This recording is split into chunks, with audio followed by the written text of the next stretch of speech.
Hello friends, स्वागत है आपके अपने यूट्यूब चैनल गायत्री ऑफिशियल में। आपका एसएसबी कांस्टेबल नॉन जीडी 2020 की भर्ती जो कि अभी फाइनल स्टेज की तरफ जा रही है। काफी समय लग गया। अब भर्ती इसमें नॉन जीडी को इसमें ड्राइवर हैं, ट्रेड्समैन हैं, कांस्टेबल आया है और वेटनरी।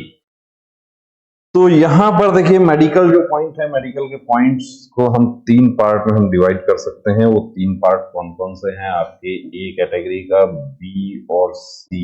ए कैटेगरी के पॉइंट हैं ओनली आई, जिसमें आपका कलर ब्लाइंडनेस भी है शामिल, विजन भी है आपका, उसके बारे में बात करेंगे। बी के कौन से हैं? बी के हैं आई प्लस अदर कोई भी पॉइंट हो, आई प्लस कैरिंग एंगल हो, यानी री मेडिकल मिलता है, उसकी बात कर रहे हैं। और सी है less I, all points less I के अलावा जितना भी आपका पॉइंट है वो सी कैटेगरी में आता है। अब सबसे बड़ा प्रश्न जो है वो अभी भी एक भ्रांति बनी हुई है, एक डाउट बना हुआ है कि जब नोटिफिकेशन आया था उस समय नोटिफिकेशन में लिखा हुआ है कि अपील करना होगा सिविल हॉस्पिटल से फिटनेस लेकर, और उसके बाद समय मिलेगा, 15 दिन में अपील करना होता है। देखिए, उसको सभी भर्तियों के लिए रिवाइज मेडिकल गाइडलाइन 2021 में आ गई, जिसमें आपको 24 घंटे का समय होता है। और ग्राउंड पर देखा जाए तो वो एक्चुअली 24 घंटे भी नहीं होते हैं। वीट जैसे जो सी कैटेगरी के अकेले पॉइंट होते हैं उसमें तो एसएससी जीडी में तो इतना ताबड़तोड़ काम हुआ था अभी 2022 की भर्ती में कि सेम डे भी री मेडिकल कर दिया गया। कुछ पॉइंट्स हैं यहाँ पर आपके जिनको हम डिस्कस करेंगे। ब्राकी मेटाटार्सिया, अब इसमें क्या स्थिति है, इसमें इसका ग्राउंड जो गाइडलाइन है वो क्या कहता है? गाइडलाइन इसका कहता है कि ये अनफिट है। अब क्या चेक होता है इसमें? चेक एक्चुअली होता है कि जो कॉम्बैट शू है वो आप पहनकर आपको किसी प्रकार का कोई प्रॉब्लम तो नहीं हो रही है, वो सब चेक करके आपको फिट या अनफिट किया जाता है। लेकिन जनरली ब्राकी मेटाटार्सिया जो है वो अनफिट ही है। होता क्या है ये कि फोर्थ टो जो है वो फिफ्थ से इसमें छोटा होता है, यदि उसके बराबर है तो भी फिट हो जाएगा। विटिलिगो, अब छोटे पैचेस विटिलिगो हैं तो इलाज एक ही है इसका, और वो है मैकअप। मैकअप वाटरप्रूफ जो डमा कलर्स हैं वो कितने दिन तक चल सकते हैं? क्या अभी मैं करवा लूं तो मेरे मेडिकल तक चलेगा? नहीं, 2 दिन 4 दिन बस। और उसमें कुछ ऐसे पार्ट्स जो यूनिफॉर्म में हाइड हो जाएं, पीटी ड्रेस में भी आपको वो दिखाई ना दे, वहां पर तो देखिए आपको लगवा के कारगर हो सकता है, बाकी दूसरी जगह लगवा कर वो कारगर नहीं होता है। ये काम जो है वो नहीं करना है आपको। कान की सफाई जो है हमारे बहुत सारे साथी खुद से ही करने की कोशिश करते हैं, और ये ईयरबड लाकर खुद से कान की सफाई करते हैं। ईयर वैक्स,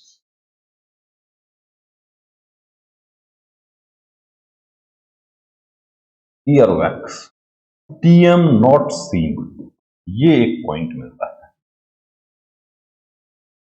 अब कान में वैक्स है तो ये कोई अनफिटनेस का कारण नहीं है, लेकिन पर्दा इसकी वजह से दिखाई नहीं दे रहा, तो वो पॉइंट बन गया। अब आपको दूसरे दिन का रीमेडिकल मिला। रीमेडिकल का भी कई बार वैक्स की स्थिति ये होती है कि वैक्स हमारे पास भी कैंडिडेट्स आते हैं, 7 दिन उनका लग जाता है कि उनको भी हमें ड्रॉप देना पड़ता है, और ड्रॉप 7 दिन यूज करने के बाद वो वैक्स रिमूव होता है। तो उसका इंतजार किस लिए करना? और ये तो एक्चुअली धकेलता है उसको। ये आगे दिखा देते हैं आपको। ये टैटू ये जो है खुद से खराब किया है। टैटू रिमूव करवाने के लिए गए, वहां पे चार्ज जो है वो जो बताया गया वो इनके पहुंच से ज्यादा था। पहुंच से ज्यादा था तो इन्होंने देसी इलाज उसका किया, और वो देसी इलाज के बाद आप देख रहे हैं कि ये घाव कैसा बन गया। अब जो चार्ज इनको बताया गया था एक्चुअली उससे ज्यादा इनका लगेगा। ये इलाज इसका करवाना पड़ेगा, और इसमें कि किसी प्रकार का इन्फेक्शन ना हो जाए तो वो जो देसी इलाज है उसके चक्कर में नहीं पड़ना। ये ईयरबड से कान की सफाई नहीं करनी है, ये निकालता नहीं है, ये तो धकेलता है उसको। तो वैक्स रिमूव करवाना है आप। अब ये टैटू इस तरीके से साफ हो गया है, इस तरीके से साफ हो गया है, वो फिट हो जाएगा। लेकिन लेजर देखिए आपको करवाना है तो लेजर अभी माननीय कलकत्ता उच्च न्यायालय में एक केस का हमें जानकारी है जो पेंडिंग है। टैटू एसएससी जीडी 2022 कैंडिडेट जिनको टैटू रिमूव करवाने के बाद जो निशान रहता है उसमें उनको अनफिट कर दिया गया और उनकी अभी सुनवाई भी चल रही है। उस सुनवाई में एक पॉइंट ये सामने आता है कि फोर्स की तरफ से कहा जाता है कि टैटू जो है वो अलाउ नहीं है।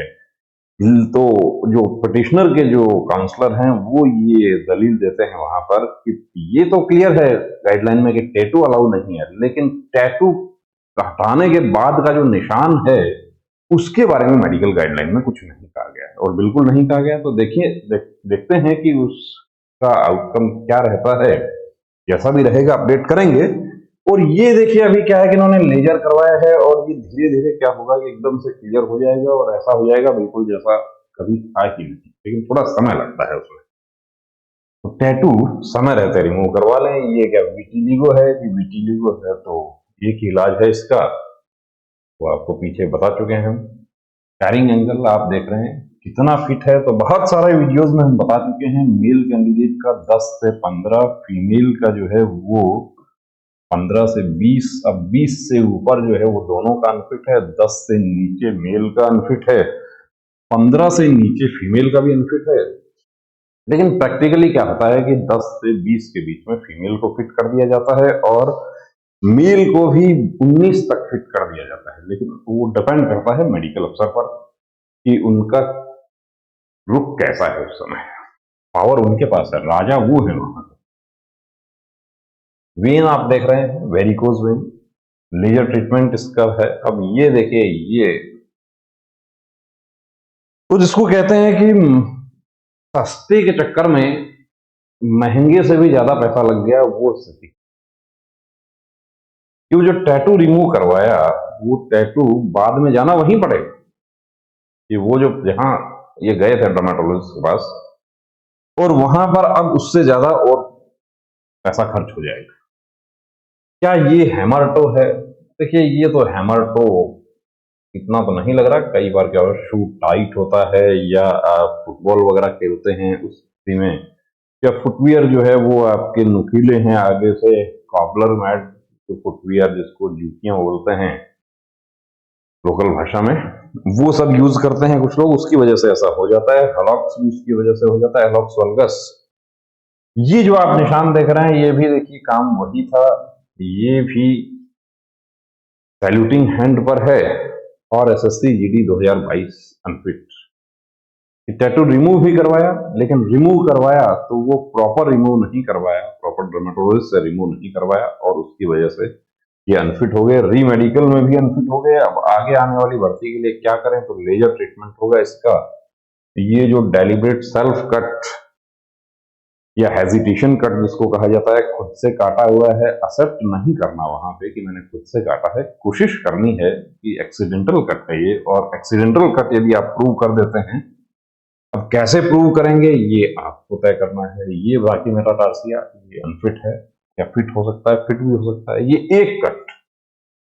अब मल्टीपल कट जो है वो एक्सीडेंटल कट हो सकते हैं, एक कट डेलिब्रेट सेल्फ कट हो सकता है, लेकिन एक कट में ये प्रूव करना थोड़ा सा आसान हो जाता है कि ये मेरा एक्सीडेंटल कट है। और मल्टीपल कट एक्सीडेंटल कट है तो भी ये प्रूव करना थोड़ा मुश्किल हो जाता है कि ये हेजिटेशन कट नहीं है। तो वो कि आपका कॉन्फिडेंस कैसा है मेडिकल अफसर के सामने, उस पर डिपेंड करेगा।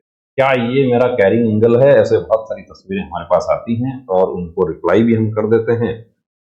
तो कैरिंग एंगल तो नजर आ रहा है तस्वीर में। इसमें क्या होगा, इसमें सैल्यूटिंग हैंड पर है और इन्होंने भी क्या किया, इन्होंने एक्चुअली सर्जरी करवाया। लेजर नहीं है ये, सर्जरी करवाने के बाद स्टिचेस क्या होता है, खुल जाते हैं। कुछ लोग चूने से जलाते हैं उसको, चूने से जलाने वाली गलती नहीं करना, किलोइड बन जाएगा, परेशानी में पड़ जाएंगे। कुछ हमारे साथियों ने कहा कि क्या चश्मा अलाउड है? नॉन जीडी में यदि हम बात करें तो देखिए, ड्राइवर की यदि हम बात करते हैं तो ड्राइवर में तो दोनों आंखें आपकी 6/6 होनी चाहिए और कलर परसेप्शन CP2 आपका होना चाहिए। और दूसरे जो वैकेंसीज हैं उसमें मास्टर आई आपके 6/6 होनी चाहिए, दूसरी आंख आपकी 6/9 भी चलेगी। CP जो है वो CP वहां पर 4 भी चल जाएगा तो 4 और 3 में ज्यादा डिफरेंस नहीं होता है, लेकिन 3 और 2 में काफी डिफरेंस होता है। अब कैसे होता है? बुक एक ही है, वही 38 प्लेट्स बुक। रेस्पॉन्ड टाइम की कितनी देर में आप पढ़ रहे हैं। कई बार क्या होता है, आप एक गलती कर बैठते हैं कि आप उस पर झुक जाते हैं। यदि झुक गए तो मेडिकल अफसर को ऐसा लगेगा कि आप जो पेज नंबर है उसको देखने की कोशिश कर रहे हैं। कुछ हमारे साथ ही क्या होता है, पहली बार मेडिकल में जाते हैं और वहां पर क्या पढ़ना है, कैसे पढ़ना है, घबराहट हो गई कि नहीं पढ़ पाया, वो तो कोई बात नहीं, री मेडिकल में क्लियर हो जाएगा। लेकिन आप जल्दबाजी नहीं करना है, बिल्कुल तसल्ली से पढ़ें। और पीडीएफ जो है वो आप पहले से थोड़ा देख लें उसको, ताकि आपको पता रहे कि उसमें कौन कौन से जो डिजिट हैं वो नहीं है उसमें। तो या पैटर्न जो है वो उसका भी आपको एक बार अभ्यास हो जाए। क्या चश्मा अलाउ है? तो चश्मा तो अलाउ नहीं। सीपीओ सब इंस्पेक्टर तक चश्मा अलाउ नहीं। और क्या मैं लेंस लगा के जा सकता हूं? लेंस लगा कर भी आपको आंखें रब करने के लिए कहा जाता है, ऐसा मेडिकल गाइडलाइन में लिखा हुआ है। हाँ, ये हुआ कि कोई कैंडिडेट जो है वो लेंस लगाकर चले गए और वो लेंस पकड़ा नहीं गया, वो तो देखिए अब इतने लोगों का मेडिकल करना होता है उनको, तो कुछ एरर ऑफ जजमेंट उनसे भी हो जाते हैं कि जिस तरीके से पॉइंट बनता है वैसे ये भी हो जाता है कि पॉइंट ना बना, छूट गया। तो छूट गया, वो आपके फेवर में हो गया, लेकिन सेंटर पर फिर जाके आंखें चेक होती।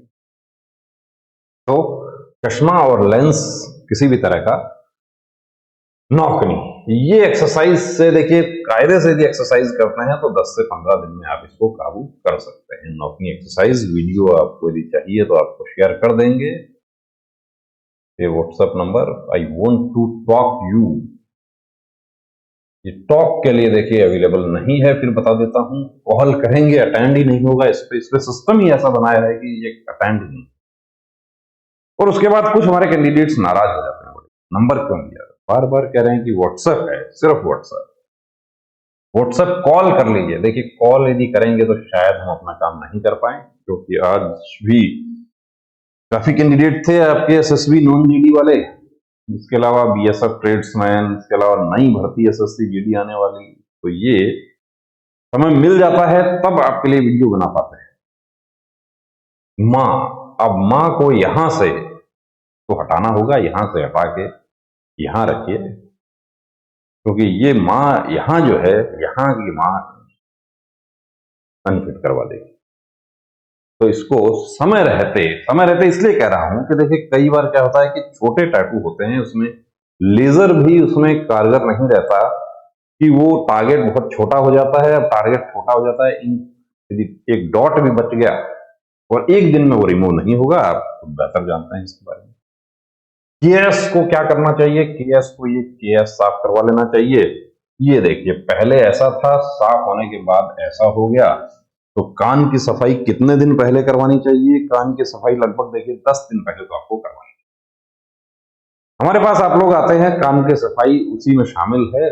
कान की सफाई आपकी की जाएगी, प्रॉपर क्लीनिंग की जाएगी। यदि बहुत ज्यादा वैक्स है तो आपको ड्रॉप के लिए एडवाइस किया जाता है, और जो आसपास के कैंडिडेट होते हैं उनको हम दोबारा बुला के भी साफ कर देते हैं। लेकिन दूर दराज वालों के लिए देखिए दोबारा आने में इतना पैसा खर्च हो जाता है, तो उनको ये एडवाइस करते हैं कि आप अपने घर के आसपास कहीं भी जो है 7 दिन इसको यूज करके आप सफाई करवा लें। ये डिस्कस कर चुके हैं, ये नॉर्मल है, थोड़ा सा सीधा करना होगा इसको। ये जो है, क्या ये एसेसरी निप्पल हो सकता है? नहीं, ये तो एसेसरी निप्पल तो नहीं है। ये एक्चुअली क्या है कि इनका जानना है कि क्या मेरा गायने तो नहीं है, गायनेकोमेस्टिया। तो गायनेकोमेस्टिया है या नहीं है, इसके लिए आप प्रॉपर सर्जन से आप देखिए कंसल्ट करें, वो आपको बेहतर बता सकते हैं। और यदि है तो यहाँ एक बाहर छोटा सा कट लगता है और उससे निकाल दिया जाता है। कितना समय पुराना सर्जरी फिट होता है? तो सर्जरी तो एक्चुअली गायनेकोमेस्टिया का 6 महीने पुराना फिट है, लेकिन कुछ चीजें देखिए ऐसी हैं कि जो डिटेक्ट ना हो तो आप फिट हो जाएंगे। अब सर्जरी डिटेक्ट नहीं होगी तो फिट हो जाएंगे, और आप एक्सेप्ट कर लेते हैं कि मैंने तो 1 महीना पहले करवाया था, 2 महीना पहले, 4 महीना, 5 महीना, इवन 5 महीने, 28 दिन, 25 दिन, 22 दिन पहले भी करवाया था, तो भी वो 6 महीने वाला रूल लागू होता है। हेजिटेशन कट है या एक्सीडेंटल कट है, ये आपको डिसाइड करना है। ऐसे बहुत सारी आती हैं तस्वीर। तस्वीरें आप लोग बिल्कुल शेयर कीजिए, कोई प्रॉब्लम नहीं है, आपकी पहचान बिल्कुल गोपनीय रखी जाएगी। तो ये कैरिंग एंगल है और आप हमारे पास आते हैं तो एक्सरसाइज आपको बता देते हैं। सुनील को इसको रिमूव करवाना होगा, काफी हद तक रगड़ने की कोशिश की लेकिन नहीं हुआ। Hypertrophic scar in right forearm, saluting, यहां पे टैटू था, उसको चूने से जलाया गया। तो ऐसी लापरवाही नहीं करना है, चूने से जलाया गया। अब ये सामने दिख रहा है, इतना मेडिकल अफसर जो है वो उसको क्लियर कर दें। उसमें अब ये जो कैंडिडेट हैं, ये 21/7/2023 ग्रुप सेंटर नागपुर सीआरपीएफ का सेंटर है और उसके बाद ये री मेडिकल में भी इनको कहते हैं कि मुझे बाहर कर दिया। ये देखिए पूरा वैक्स किस तरीके से भरा हुआ है कान में, तो ये तो एंडोस्कोपी से जो स्क्रीन में दिखाया जाता है वो। और इस स्थिति में पॉइंट तय है। अब यदि ये एक दिन में साफ नहीं हो पाएगा, आपको कहा जाता है कि आप बाहर से साफ करवा के आइए। हाँ, ऐसी स्थिति में मिल जाता है, 2 दिन मिल जाएगा, लेकिन उसमें भी यदि नहीं हो रहा है तो, या यदि उसको निकालने में किसी प्रकार का डैमेज हो गया तो परेशानी हो जाएगी। तो अब एक प्रयास हमने देखिए आप लोगों के सहयोग से जो शुरू किया था, वो मंजिल जो है उसकी तरफ हम चल पड़े और लोग जुड़ते गए, कारवां बनता गया। और उसी प्रयास में एक मेडिकल टीम हमने तैयार की जिसमें एमडी फिजिशियन भी हैं, ईएनटी स्पेशलिस्ट, गायनेकोलॉजिस्ट हैं, आई स्पेशलिस्ट हैं, फिजियोथेरेपिस्ट हैं, नर्सिंग स्टाफ फीमेल के लिए, और कंप्लीट प्री मेडिकल चेकअप की सुविधा सेंटर पर उपलब्ध है। इसके अलावा टैटू रिमूवल, आई से रिलेटेड आपके कोई इश्यू, आपका जो सर्जन से रिलेटेड इश्यू, वो सब के लिए आपको सुविधाएं एक जगह हम प्रोवाइड करवाने की कोशिश करते हैं। उसके लिए आप ये नंबर दिया हुआ है, इस पर अपॉइंटमेंट के लिए आप कॉल कर सकते हैं। आप कोई डाउट है हमारे साथ शेयर करना चाहते हैं तो उसके लिए व्हाट्सएप नंबर पीछे बताया गया था, उस पर आप बात कर सकते हैं। तो बने रहिए दोस्तों चैनल के साथ। और अब जहां तक देखिए आप पहुंचे हैं तो यहां से लौटना नहीं है, यहां से आगे ही बढ़ना है, और आगे बढ़ने के लिए मेडिकल फिट होना आपको जरूरी है। तो फिट होने के लिए आप वैसी ही तैयारी अपनी रखें जैसे आपने रिटर्न और फिजिकल की थी, वैसे ही मेडिकल की भी आप अपनी तैयारी रखें, ताकि कोई ऐसा पॉइंट जो आपकी नासमझी या जानकारी ना होने की वजह से, या यूं कहें कि जैसे टैटू को चूने से जला रहे हैं लापरवाही की वजह से, आपका वर्दी का सपना ना टूट जाए। बने रहिए चैनल के साथ। जय। नमस्ते डॉक्टर साहब, मुझे अपने बेटे का आर्मी भर्ती के लिए मेडिकल चेकअप करवाना है। नमस्ते श्रीमान जी। आर्मी, एयरफोर्स, नेवी या कोई भी फोर्स का मेडिकल चेकअप गाइडलाइन के अनुसार होता है, जिसमें सभी मेडिकल पॉइंट्स की जानकारी दी होती है। सिविलियन डॉक्टर को उन सब की जानकारी नहीं होती है। आप कंप्लीट मेडिकल चेकअप के लिए Gayatri pre medical centre Sikar Rajasthan से संपर्क करें तो बेहतर होगा। क्या वहाँ फीमेल कैंडिडेट का भी चेकअप होता है? जी बिल्कुल, वहाँ eye specialist, ENT specialist, general physician, physiotherapist, gynaecologist और जनरल सर्जन सभी आपको एक जगह मिल जाते हैं। और इन सभी के साथ अमित सर को 20 साल से डिफेंस लाइन का एक्सपीरियंस भी है, जिसका फायदा लेकर हजारों candidates army, navy, air force, BSF, CRPF, CISF, SSB, state police की वर्दी पहनकर देश सेवा में जुड़े हुए हैं। थैंक यू डॉक्टर साहब, अब तो मैं वही जाती हूँ और अपनी बेटी का भी एसएससी-जीडी का चेकअप वहीं से ही कराती हूँ। बहुत बहुत शुक्रिया आपका इस जानकारी के लिए। एक बात और, वहाँ आपको बहुत रीजनेबल फीस में ये सुविधा मिल जाएगी। आप 9982877443 पर कॉल करके अपॉइंटमेंट ले सकते हैं। जब भी जाते हो अपॉइंटमेंट लेकर जाना। जय हिंद।